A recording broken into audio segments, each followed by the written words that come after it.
Abimelech के बाद इस्राएल के छुड़ाने के लिए टोला नामक एक इस्साकारी उठा।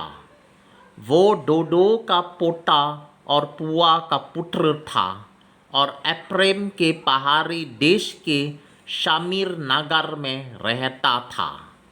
वो 23 वर्ष तक इस्राएल का न्याय करता रहा, तब मर गया और उसको शामीर में मिट्टी दी गई। उसके बाद गिलादी याईर उठा।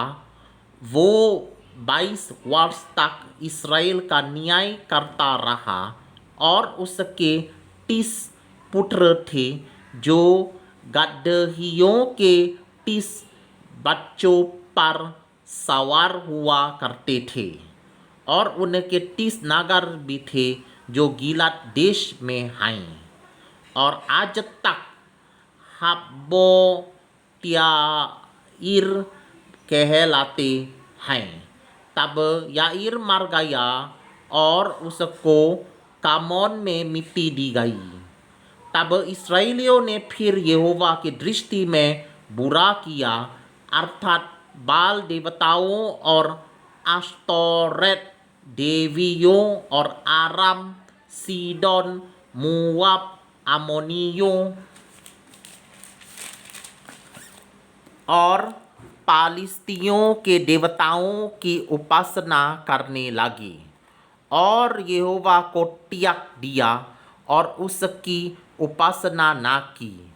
तब यहोवा का क्रोध इस्राएल पर भड़का और उसने उन्हें पालिस्तियों और अम्मोनियों के अधीन कर दिया, और उस वर्ष ये इस्राएलियों को सताते और पीसते रहे, वरन यरदन पार एमोरियों के देश गिलाद में रहने वाले सब इस्राएलियों पर 18 वर्ष तक अंधेर करते रहे।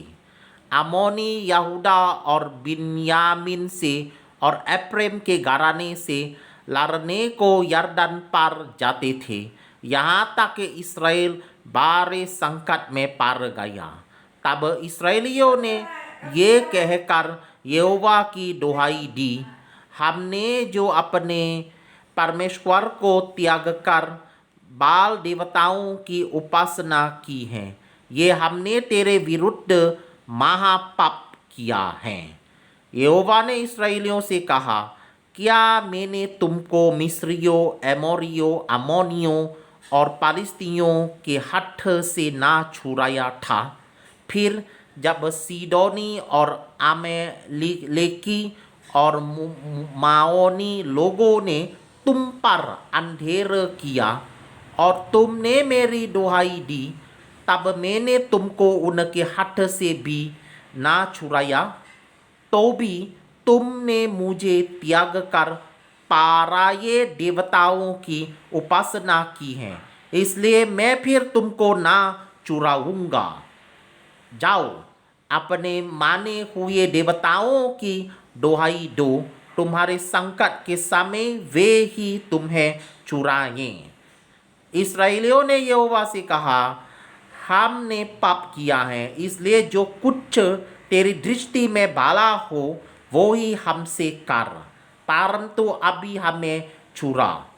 तब वे पराये देवताओं को अपने मध्य में से दूर करके यहोवा की उपासना करने लगे, और वो इस्राएलियों के कष्ट के कारण खेदित हुआ। तब अम्मोनियों ने इकट्ठे होकर गिलाद में अपने डेरे डाले, और इस्राएलियों ने भी इकट्ठे होकर मिस्पा में अपने डेरे डाले।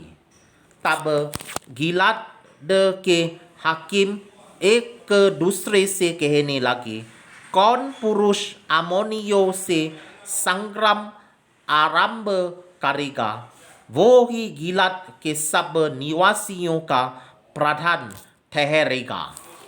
Alright, I have just finished reading in Hindi. Thank you. In the literal Hindi I read.